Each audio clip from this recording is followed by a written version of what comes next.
우리 속담에 이런 속담이 있습니다. 열 길 물속은 알아도 한 길 사람 속은 알 수 없다. 사람의 마음을 아는 게 참 쉽지가 않죠. 얼마 전에 이제 미국 대선이 끝났죠. 대통령 선거를 할 때마다 항상 나오는 게 뭡니까? 뭐 샤이 트럼프, 히든 해리스. 마음을 감춘다는 거예요. 그 마음에 그 사람의 감추어진 소위 말해 이제 표심이죠. 그 마음을 알기 위해서 이제 여러 가지 뭐 선거 기법이나 또는 그런 것들을 하게 되는데 어떻습니까? 그 예측이 정확합니까? 우리가 이번에 선거에도 보았지만 실패하죠. 맞추기가 쉽지 않다는 거예요. 아무리 심리학을 많이 공부하고 심리학이 발전한다 할지라도 사람의 그 본심, 그 사람의 깊은 내면의 것을 정확하게 안다는 것은 불가능이라고 볼 수가 있습니다. 유튜브의 인기 콘텐츠 중에 하나가요. 아주 옛날에 유행했던 드라마 또는 뭐 영화, 음악, 뭐 예능 프로를 다시 이렇게 스트리밍 해주는 걸 라이브로 보여주는 건데요. 저도 이제 가끔씩 보는 게 금요일부터 주일까지 60시간 동안 무한 도전을 무한 반복을 해줍니다. 각 에피소드를 대충 보니까 한 20편, 30편 정도를 계속해서 3일 동안 보여주는 거예요. 그래서 저도 이제 가끔씩 이제 보긴 하는데, 이게 주로 이제 젊은 세대는 이제 그런 걸 많이 보고요. 이제 장년층 같은 경우는 한때 이제 온라인 탑골 공원이라고 해가지고 가요 톱10 이렇게 뭐 스트리밍 해준다든지 또는 이제 예전의 드라마, 뭐 태조왕건이나 또는 뭐 이런 드라마를 많이 해주는 것을 보게 됩니다. 그 중에 한때 이제 태조왕건이라고 하는 드라마를 이게 송출해 준 적이 있는데요. 태조왕건의 드라마를 아시는 분은 아마 저와 연배가 비슷하거나 이 본방을 보신 분들은 소위 말해 이제 아재급 정도에 되는 분들입니다. 이 태조왕건의 이게 타이틀롤이 태조왕건이죠. 그래 왕건에 대한 이야기인데 왕건보다는 더 유명한 사람이 있었습니다. 누굽니까? 궁예죠. 궁예 역할을 했던 그 김영철 배우가 너무 연기를 잘해서 더 이 궁예가 유명해졌는데요. 이 드라마에서 유행어가 나왔습니다. 잘 알고 있는 유행어죠. 누가 기침소리를 내었는가? 짐이 관심법으로 다 보고 있다. 관심법이라고 하죠. 관심법으로 사람들의 마음을 살펴본다는 겁니다. 그래서 제가 국어사전을 찾아보니까요. 관심법이 뭐냐? 상대편의 몸가짐이나 얼굴 표정, 얼굴 근육의 움직임 따위로 속마음을 알아내는 기술. 독심술이나 뭐 관심법이나 사람의 속마음을 알아내는 기술이라는 겁니다. 요즘에도 뭐 이렇게 뭐 관심법을 대해서 많이 이야기하긴 하는데요. 그런데 관심법으로 사람의 마음을 알 수 있는 게 아닙니다. 인터넷에 유명한 문제가 있습니다. 여자의 마음에 대한 문제인데요. 뭐 여성분들도 계시니까 한번 맞춰보시길 바랍니다. 한 여성이 남친과 남자와의 만남 데이트를 하고 난 뒤에 화를 냈습니다. 화난 이유가 무려 4가지가 있다고 하는데요. 제가 그 상황을 설명해 볼 텐데 과연 무엇 때문에 화났는지 여러분이 이제 여성의 입장이니까 여성의 입장에서 생각하시고 남성분들 왜 화났을까 한번 생각해 보시길 바랍니다. 남자와 여자가 일주일 만에 데이트를 했습니다. 저녁에 만나서 뭘 먹을까 고민을 하다가 결국 냉면집으로 가서 냉면을 먹고 냉면을 다 먹은 후에 카페에 가서 커피를 한 잔 마시고 밤 9시에 헤어졌습니다. 1시간 뒤에 이 남자가 여자에게 잘 들어갔냐? 카톡을 보냈습니다. 근데 여자가 화가 나서 카톡을 일십을 하고 아무런 답장도 하지 않았습니다. 이 상황에서 여자가 4가지 이유로 화났다고 하더라고요. 과연 무엇 때문에 화났을까요? 첫 번째는요. 일주일 만에 데이트했다는 것 때문에 화났다는 거예요. 사랑하는 사람끼리 어떻게 일주일 동안 안 볼 수가 있느냐? 두 번째는 데이트 일주일 만에 데이트를 했는데 겨우 냉면을 먹었다는 거예요. 세 번째는 뭡니까? 일주일 만에 만나고 겨우 냉면 먹었는데 밤 9시에 너무나 일찍 헤어졌다는 겁니다. 마지막 4번째 뭡니까? 결정적입니다. 헤어지고 난 뒤에 1시간 동안 아무런 연락을 안 하고 1시간 뒤에야 잘 들어갔냐? 카톡을 했다는 거죠. 여자의 마음을 아는 게 쉽지 않다는 겁니다. 여자의 마음은 고사하고요. 본인의 마음도 나도 나의 마음을 잘 모릅니다. 하물며 우리가 누구의 마음을 안다는 것 너무나 힘든 일이죠. 오늘 본문 11절은 이렇게 말합니다. 사람의 일을 사람의 속에 있는 영 외에는 누가 알리요? 사람의 마음, 그 사람의 마음, 그 사람의 일은 그 사람의 속에 있는 영 외에는 알 수 없다라는 것입니다. 내 마음도 나 말고는 알 수가 없고 나도 내 마음을 알 수가 없는데요. 나에 대해서 가장 잘 알 수 있는 것은 바로 나 자신이라는 건데 마찬가지로 뭡니까? 하나님의 일도 하나님의 영 외에는 알 수 없다라는 것입니다. 사람의 일도 사람의 마음도 그 사람 외에는 알 수 없듯이 하나님의 일이라고 하는 것, 하나님의 계획, 하나님의 뜻, 그리고 하나님의 마음, 하나님의 영 외에는 아무도 알 수 없다는 것. 그런데요, 10절 말씀에 보면 하나님의 영 외에는 하나님의 일, 하나님의 마음에 대해 알 수 없다라고 말하고 있는데 한 가지 여지를 10절에 두고 있습니다. 10절 말씀이 이렇게 말합니다. 오직 하나님이 성령으로 이것을 우리에게 보이셨나니 성령은 모든 것 곧 하나님의 깊은 것까지도 통달하시느니라. 하나님의 영 외에는 하나님의 일과 하나님의 마음에 대해 알 수가 없는데, 즉 성령께서 이것을 알고 계시는데 성령께서 우리에게 이것을 보여주신다. 무슨 말입니까? 하나님의 영이 임하게 되면, 하나님의 성령이 그 사람에게 임하게 되면 그 사람은 하나님의 마음, 하나님의 일, 하나님의 뜻, 하나님의 모든, 오늘 말씀에 하나님의 깊은 것을 알 수 있다라고 말하는 것입니다. 얼마 전에 이게 파묘라고 하는 영화가 천만 영화가 되었죠. 풍수지리를 메인 테마로 하는 영화인데요. 그 중간중간에 보면 이제 그 무당이 나옵니다. 무당이 나와서 이게 귀신을 접신하는 장면이 나오는데요. 그 무당이 이게 접신을 하게 되면 그 사도행전에도 나오지만 바울이 점치는 그 귀신 들렸던 그 여자아이를 귀신을 쫓아냈을 때 더 이상 점을 맞추지 못했던 것을 보듯이 귀신이 그 접신을 하게 되면 때때로 어떤 사람의 상황이라든지 그 형편을 맞추는 경우들이 있습니다. 아, 너의 부모가 어떻게 했고 너의 삶이 지금 어떻고 그렇게 맞추는 경우들이 있어요. 근데 자세히 보게 되면요. 그 상황을 맞추는 거예요. 그 사람의 주변에 일어났던 일, 그 사람이 그동안 겪었던 일, 그 사람이 어떤 주변에서 일어났던 그 가족이나 그가 그동안 겪었던 일들을 맞추는 거지 그 사람의 마음, 그 사람의 깊은 본심 그것을 맞추는 건 아니에요. 그것을 맞추는 것처럼 보이는 것은 그 사람이 어떤 상황이나 또는 그 사람이 말하는 것 그것을 통해서 소위 말하는 심리학에서 말하듯이 그 사람의 것들, 주변의 것들을 추론해서 그 사람의 마음을 추측할 뿐이지 그 사람에 대해서 맞출 수 없다는 겁니다. 그 사람의 깊은 속마음에 대해서는 알 수 없다는 겁니다. 이게 무슨 말이냐? 사람의 마음이라고 하는 것은 그 사람을 창조하신 하나님 외에 그 사람의 마음에 대해 알 수 있는 자가 없다라는 것입니다. 즉 하나님의 성령 외에는 하나님의 영 외에는 그 사람의 마음 그리고 뭡니까? 하나님의 마음에 대해 알 수 없다라는 겁니다.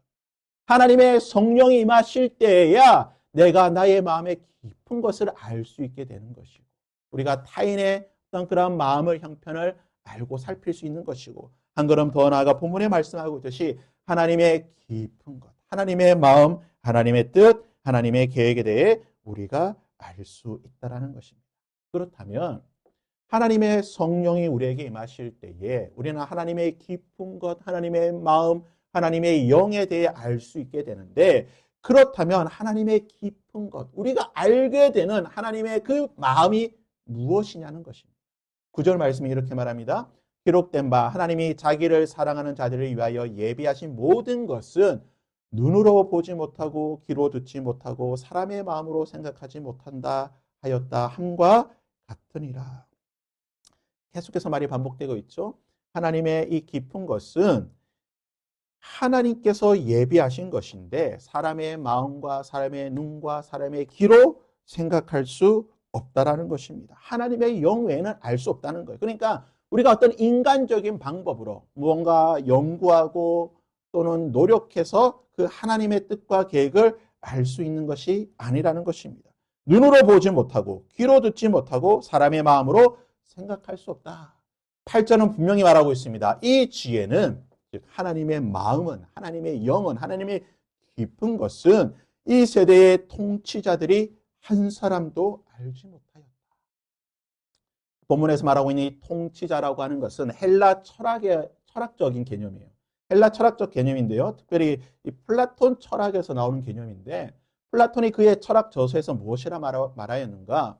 이 세상을 통치하는, 즉 이 세상의 지배자들, 통치자들은 누가 되어야 하는가? 철인이 되어야 된다고 했어요. 철인.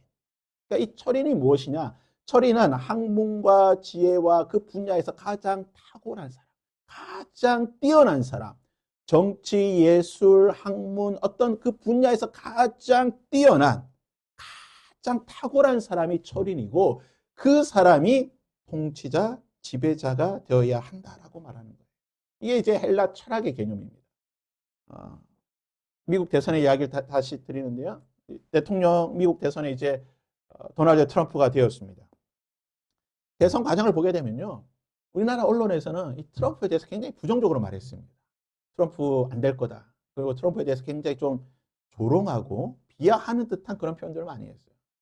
한낱 돈을 밝히는 장사꾼이고 굉장히 무대뽀고 독선적이고 굉장히 그런 이미지로 많이 묘사를 했는데요. 실제로 제가 미국에 있는 제 친구의 이야기를 들어보고 또는 여러 어떤 그런 미국의 언론들을 분석한 것을 보게 되면 미국 사람들은 그렇게 생각하지 않는다. 트럼프에 대해서 그런 이미지가 물론 반대 진영에서는 그런 이미지를 많이 갖고 있지만 실제로 트럼프와 가깝게 지내거나 또는 그와 함께 지냈던 많은 사람들의 평가를 종합해 보면 트럼프는 그런 인물이 아니라는 거죠. 트럼프 굉장히 똑똑한 사람이랍니다. 심지어는 그를 천재라고 많은 사람들이 이야기합니다. 그러니까 단순히 부동산 투자로 돈을 벌었던 사람이 아니라 굉장히 지혜롭고 굉장히 어떤 지적 능력이 탁월한 사람이었다라고 많은 사람들이 이야기한다는 거예요. 그러니까 그럼 미국 대통령이 두 번이나 될 수 있는 거 아니겠습니까? 한 번 했다가 못하고 또다시 할 수 있는. 미국의 정치권을 12년을 이끌어 간다는 게 보통 사람이 할 수 있는 게 아니라는 거죠. 이처럼 탁월한 지혜를 가진 이 세대의 통치자들도 그러한 자들이라 할지라도 뭐라고요? 알 수 없다는 겁니다. 하나님의 마음, 하나님의 뜻, 하나님의 계획은 알 수 없다라는 것입니다. 오직 하나님께서 이 모든 것은 하나님의 성령을 받은 하나님께서 하나님의 영을 부어주신 그 자들만 이것을 알 수 있다라고 성경은 가르쳐 주고 있는 것입니다. 7절 말씀에 이것에 대해서 이렇게 말하고 있습니다. 오직 은밀한 가운데 있는 하나님의 지혜를 말하는 것으로서 곧 감추어졌던 것인데 하나님이 우리의 영광을 위하여 만세 전에 미리 알도록 정하신 것이다. 신학적 개념에서 하나님께서 우리에게 무언가를 말씀해 주신다. 즉 우리에게 계시를 계시해 주신다. 우리에게 무언가를 말씀해 주신다는 그 개념이 무슨 개념이냐? 제가 자주 말씀드렸지만 신학적 개념에서 계시라고 하는 것은 이 무대 뒤에 지금 이렇게 막으로 쳐놨는데요. 무대 뒤에 이 막을 걷어서 무대 뒤를 보여주는 것. 이것이 계시라는 거예요. 즉 무슨 말입니까? 하나님께서 가려놓으셨다는 거예요. 본문의 말씀처럼 하나님께서 감추어뒀다는 겁니다. 하나님의 마음과 하나님의 뜻과 하나님의 계획을 이 세상 가운데는 하나님께서 감춰두셨어요. 마치 커튼으로 덮어놓으셨다는 거예요. 그런데 그것을 하나님께서 열어주신다는 거예요. 어떻게 해요? 하나님의 성령이 임한 자들, 하나님의 영이 있는 자들에게는 하나님의 능력으로 그것을 열어서 하나님의 마음을 보여주신다는 거예요. 우리가 하나님의 성령으로 하나님의 마음을 볼 수 있다는 겁니다. 그 누구도 볼 수 없는 것을 하나님의 성령이 있는 자들에게는 하나님께서 그것들을 보여주신다라고 말하는 것입니다. 그래서 바울은 12절에서 이렇게 말합니다. 우리가 세상의 영을 받지 아니하고 오직 하나님으로부터 온 영을 받았으니 이는 우리로 하여금 하나님께서 우리에게 은혜로 주신 것들을 알게 하려 하십니다. 하나님께서 우리에게 성령을 주신 이유는 우리에게 하나님의 마음을 보여주시기 위해서라는 거예요. 물론 우리가 성령의 충만함과 성령의 능력과 성령의 나타나심과 성령의 은혜를 받을 때에 여러 다른 것들이 나타날 수가 있습니다. 우리가 다른 이유 때문에 어떤 다른 목적 때문에 그것들을 구할 수 있지만 하나님의 성령이 우리에게 임하는 가장 중요한 목적은 가장 중요한 이유는 바로 오직 우리에게 하나님의 마음을 보여주시기 위해서 하나님의 가장 깊은 그 비밀을 우리에게 보여주시기 위해 은혜로 그것들을 보여주시기 위해 우리에게 주셨다는 겁니다. 근데 문제가 뭐냐? 우리는 하나님의 영, 하나님의 성령을 받아서 하나님의 마음, 하나님의 깊은 것을 알게 되는데 12절의 말씀처럼 세상의 영을 받은 자들, 즉 이 세상은 하나님의 마음을 알 수 없다라는 거예요. 아무리 노력하고 연구하고 해도 하나님의 마음에 대해 알 수 없다라는 것입니다. 14절에 이렇게 말하고 있죠. 육에 속한 사람은 하나님의 성령의 일들을 받지 아니하나니 이는 그것들이 그들에게는 어리석게 보임이요 또 그는 그것들을 알 수도 없나니 그러한 일들은 영적으로 분별하느니라. 세상의 영을 받은 자들, 세상에 속한 자들은 하나님의 비밀, 하나님의 마음, 하나님의 뜻, 하나님의 계획을 알 수 없다라고 말하고 있는 것입니다. 우리는 종종 이런 말들을 하게 됩니다. 불교는 굉장히 철학적이고 학문적이고 또 명상을 하는 사색적인 종교인데 기독교는 너무 좀 어떻게 보면 덮어놓고 믿으라고 한다. 뭐 좀 생각하고 이런 이성적으로 판단하고 해야 되는데 그건 뒤에 문제고 일단 믿어라. 믿으면 알게 된다. 너무 믿음에 대해서 말한다. 맹신적이다. 세상의 사람들은 기독교에 대해서 그러한 편견과 그런 생각들을 가지고 있습니다. 그러다 보니까 기독교와 과학은 양립할 수 없다. 어떻게 기독교를 믿으면서 이성적이고 논리적이고 과학적인 그런 어떤 과학적 진리를 믿을 수가 있느냐, 과학자가 될 수 있느냐라고 이야기를 하는 것입니다. 육에 속한 사람은 하나님의 성령의 일을 받지 아니하나니 이는 그것들이 그들에게는 어리석게 보이며 또 그는 그것들을 알 수도 없느니라. 한국 교회의 다음 세대가 사라지고 있다고 합니다. 우리가 이제 다음 세대라고 하면 보통 이제 주일학교 정도 이야기하는데요. 여러분, 다음 세대가 주일학교가 아니라 30대까지는 다음 세대라고 보셔야 돼요. 다음 세대가 사라지고 있는데 이제 각 교단이 총회를 하게 되면 각 교단에서 이제 한 해 동안, 그러니까 작년 한 해 동안 그 교단의 교인의 숫자를 통계를 내서 발표를 하게 됩니다. 통합 측이 올해 이제 발표한 통계를 보니까 올해 통합 측에서 한 해 동안 9만 명의 성도가 줄었다고 해요. 9만 명. 그러니까 성도가 늘어난 게 아니라 9만 명이 줄었는데 지난 10년 동안 지속적으로 줄었습니다. 근데 그 폭이 올해가 가장 크다는 거예요. 그러니까 지난 10년 동안 대략 한 30에서 40만 정도가 줄었는데 올해 거의 한 30%가 그렇게 차지하게 됐는데 참 이 통계를 보면서 제가 좀 충격받은 게 뭐냐면 대충 예상은 했는데 30대가 그러니까 그 이제 통합 측 교인의 비율을 통계를 냈는데 통합 측 교단의 비율 중에 30대가 10%밖에 없다는 거예요. 20대가 9%입니다. 그러니까 20대와 30대가 19%예요. 나머지 10대 주일학교까지 합치면 채 뭡니까? 30%가 되잖아요. 통합에 지금 자신들이 말하고 있는 210만 명의 성도가 있다고 말하는데 그 210만 명의 성도의 대다수가 몇 세라는 거예요? 50대, 60대, 70대라는 거예요.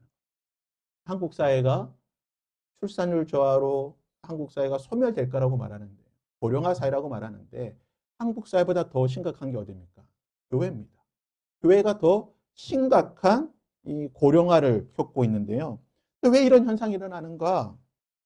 많은 청년 세대들이 기독교 신앙을 떠나고 있습니다. 그 떠나는 이유 중에 하나가 뭐냐면 그들이 학교에서 이 세상에서 배웠던 인본주의적 사고와 진화론적인 사고를 젖어 있다 보니까 복음의 진리에 대해서 받아들일 수 없는 거예요. 십자가를 이해할 수 없는 겁니다. 아니 어떻게 한 사람이 죽음으로 모든 사람이 구원받을 수 있는가? 2000년 전에 죽었던 한 사람으로 인해 어떻게 나의 죄가 용서받을 수 있는가? 논리적인 사고로 이해가 되지 않는다는 거예요. 인본주의적인 사고로 이해가 되지 않는다는 거죠. 진화론적 사고는 도저히 이해할 수 없다는 겁니다. 육에 속한 사람은 세상의 영에 있기 때문에 도저히 그 구원의 진리에 대해서 이해할 수도 없고 깨달을 수도 없고 그러다 보니까 자연스럽게 그것을 거부하고 떠나게 된다. 그러다 보니까 어떻게 됩니까? 교회의 메시지들을 한번 자세히 보십시오. 많은 교회들이 특별히 진보적이라고 말하고 또는 좌편향됐다라고 말하고 어떤 그런 교회들의 메시지를 보게 되면요. 그들의 메시지에서 그들의 언어에서 십자가의 복음이 사라졌습니다. 더 이상 성도들에게 십자가에 대해서 말하지 않습니다. 더 이상 성도들의 삶 속에 예수 그리스도의 피 묻은 복음에 대해서 말하지 않습니다. 더 이상 그들의 삶 속에 일어나고 있는 여러 가지 죄 문제를 지적하지 않습니다. 그들의 삶의 이후에 일어나게 될 그 하나님의 진노와 하나님의 그 은혜에 대해서 이야기하지 않는 거예요. 하나님의 진노에 대해서 말하지 않습니다. 죽음 위에 겪게 될 그 지옥의 엄청난 고통과 저주에 대해서 이야기하지 않는다는 거예요. 무엇을 이야기합니까? 그들이 받아들일 수 있는 윤리적인 이야기, 사회생활 이야기, 사회적 관계를 어떻게 맺어나가야 되는가, 여러 그런 자기 개발의 어떤 그런 유익한 이야기들을 많이 하게 된다는 거예요. 대표적인 교회가 어디입니까? 조엘 오스틴의 긍정적인 사고. 복음에 대해서 이야기하는 것이 아니라 어떻게 우리가 이 땅 가운데 복 받으면서 그냥 잘 살 수 있을 것인가. 그것에 대해만 관심이 있고 그것에 대해서만 이야기한다는 겁니다. 하지만 하나님의 영을 받은 사람은 십자가에 피 묻은 복음에 대해 말하지 않을 수가 없다는 거예요. 우리가 몇 주 전부터 계속해서 말씀을 듣기 전에 보혈에 대해 찬양을 하고 십자가의 은혜를 구하고 있습니다. 우리가 왜 이런 시간을 가지는 것입니까? 우리는 개척교회니까 성가대가 없으니까 그냥 함께 찬양하는 것으로 그렇게 하는 것입니까? 저는 그런 마음으로 하는 것이 아니에요. 왜 그렇습니까? 십자가만이 예수 그리스도의 복음만이 하나님께서 우리에게 감춰주신 비밀이기 때문에 그것을 알고 깨닫게 되어야지만 우리가 하나님의 마음을 더 깊이 있게 알 수 있게 되고 이해할 수 있게 되는 것이고 그러할 때에 우리는 하나님의 일을 할 수 있는 자들이 될 수 있기 때문에 우리는 그 하나님의 비밀, 그 십자가의 능력, 보혈의 비밀을 깨닫기 위해 그 은혜를 더 경험하기 위해 우리는 보혈을 찬양하고 십자가를 바라보고 기도하며 나아가는 것입니다. 사랑하는 여러분, 예수 그리스도를 믿으십니까? 예수님께서 십자가에서 죽으시고 부활하신 것을 믿고 고백하십니까? 그렇다고 한다면 여러분은 이미 여러분 속에 하나님의 성령이 충만하게 임한 자들인 줄 믿습니다. 비록 우리 가운데 성령의 나타나심이 없다 할지라도 성령의 치유하시는 능력과 또는 예언과 방언과 여러 성령의 능력의 나타나심이 없다 할지라도 그것을 경험해 보지 못할 때 할지라도 우리는 무엇입니까? 하나님의 가장 깊은 비밀을 깨달은 자라는 것입니다. 하나님의 마음을 우리는 알고 있는 자들이라는 것입니다. 우리 가운데 하나님의 마음, 성령이 임하셔서 하나님의 마음, 하나님의 비밀, 즉 예수 그리스도의 십자가의 보혈의 능력을 알게 되고 깨닫게 될 때에 중요한 사실은요. 우리는 하나님의 은혜로 말미암아 이 보혈의 능력과 은혜를 깨닫게 되었지만 중요한 사실은 이 세상의 영을 받은 자들은 여전히 이 하나님의 은혜와 보혈의 능력을 깨닫지 못했다라는 것입니다. 그래서 성경에서 두 가지 사건으로 보여주게 되는데요. 초대교회에 베드로와 스데반이 설교를 하게 됩니다. 예루살렘 사람들에게 설교를 하게 되는데요. 사도행전 2장 37절에 보면 베드로가 이렇게 설교합니다. 설교하고 난 뒤에 베드로의 설교를 들었던 사람들이요. 사도행전 2장 37절에 그들이 이 말을 듣고 마음에 찔려 베드로와 다른 사도들에게 물어 이르되 형제들아 우리가 어찌할꼬. 베드로의 설교를 들었을 때에 그들의 마음이 찔려서 형제 우리가 어찌할 거라고 고백했다라고 나오고 있고요. 스데반이 동일하게 예루살렘 성도들에게 사람들에게 설교했을 때에 스데반의 말을 듣고도 어떻게 하냐. 그들이 이 말을 듣고 마음에 찔려 그를 향하여 이를 갈았다라고 말합니다. 베드로의 설교를 듣고는 마음에 찔려서 형제 우리가 어찌할 거라고 말했고 스데반의 설교를 듣고는 마음에 찔려서 그들을 향하여 이를 갈았다라고 말하고 있는 거예요. 우리 성경에는 똑같이 마음에 찔렸다라고 표현하고 있는데 히브리 원어로 보게 되니까 헬라 원어로 보게 되니까요. 2장 37절에는요. 카티니소마이라고 해가지고요. 이 단어를 쓰고 이것은 말 그대로 양심의 가책을 받았다는 거예요. 마음의 찔림, 가책을 받았다는 것이고 사도행전 7장 54절에 나오는 이 마음에 찔렸다는 것은요. 디아프리오라는 단어인데 이것은 뭐냐면 격분했다. 그러니까 찔림을 받아가지고 그냥 분노가 일어났다는 거예요. 마음이 격분했다는 겁니다. 하나님의 성령께서 임하실 때에는 하나님의 영이 임할 때는 하나님의 그 예수 그리스도의 그 보혈의 말씀이 하나님께서 보여주시면 그것을 듣고 어떻게 됩니까? 마음에 찔리게 되는 거예요. 양심의 가책을 받게 되는 거예요. 하나님 내가 어떻게 해야 됩니까? 하나님 내가 이 예수 그리스도의 보혈 앞에 나의 삶을 어떻게 살아야 됩니까? 라고 통회하고 자복하게 되죠. 하나님의 영이 없는 자들은 동일한 하나님의 말씀이 선포되어지고 동일하게 예수 그리스도의 복음이 선포되어졌을 때 어떻게 반응합니까? 격분하게 된다는 거예요. 분노하게 된다는 거예요. 외면하게 된다는 겁니다. 큰 소리치며 그것을 무시하게 된다는 겁니다. 이 차이가 무엇입니까? 하나님의 영이 임했을 때, 하나님의 마음이 임했을 때, 하나님의 성령이 임하게 되면 이러한 정반대의 반응이 일어날 수 있다는 것입니다. 그러기에 우리가 해야 될 일이 무엇입니까? 우리가 날마다 하나님 앞에 나와 우리가 하나님 앞에 구하며 간구해야 될 일이 무엇입니까? 그것은 바로 16절에 바울이 이렇게 권면하고 있습니다. 누가 주의 마음을 알아서 주를 가르치겠느냐? 그러나 우리가 그리스도의 마음을 가졌느니라. 이 말씀을 제가 헬라어 원어로 살펴보고 제가 한번 번역을 해보니까요. 이 말씀을 헬라어 원어로 번역하면 이렇게 번역할 수가 있습니다. 제가 번역한 건데요. 제가 짧은 헬라어 실력으로 번역한 건 이렇게 번역할 수 있습니다. 누가 주의 마음을 깨달아서 주님과 연결될 수 있겠느냐. 누가 주의 마음을 깨달아서 예수님과 연합할 수 있겠느냐. 그러나 우리는 그리스도의 마음을 가졌기 때문에 그리스도와 연합할 수 있다라고 번역할 수가 있는 겁니다. 우리는 성부, 성자, 성령 하나님을 삼위일체 하나님, 한 분이신 하나님으로 믿고 고백합니다. 성부와 성자와 성령께서 연합해 있다는 것. 어떻게 해요? 그 마음 하나로 연합해 계시다는 겁니다. 그리고 예수님께서는 요한복음 15장 20절에 이렇게 말씀하셨습니다. 그날에 내가 아버지 안에, 너희가 내 안에, 내가 너희 안에 있는 것을 너희가 알리라. 연합하게 된다는 거예요. 아버지와 아들이 연합하듯이 너희가 내 안에 연합하게 될 것이고 너희가 아버지 안에 연합하게 되는 마음이 하나가 되어지는 그날이 오게 될 것이라는 것입니다. 그날이 어느 날이라고 우리 예수님께서 말씀하셨습니까? 요한복음 15장 16절에 내가 아버지께 구하겠으니 그가 또 다른 보혜사를 너희에게 주사 영원토록 너희와 함께 있게 하리라. 아버지의 영 성령께서 임하실 때 우리가 연합할 수 있다는 것입니다. 그러기에 우리는 날마다 성령의 은혜를 구해야 되는 것입니다. 오늘 또 우리는 성령의 충만함을 구해야 되는 것입니다. 왜 그렇습니까? 내가 잘 되기 위해서 그렇습니까? 나의 질병이 치유받기 위해서 그렇습니까? 내 사업이 잘 되고 나의 자녀가 잘 되기 위해서 우리가 성령의 충만함과 성령의 은사를 구해야 되는 것입니까?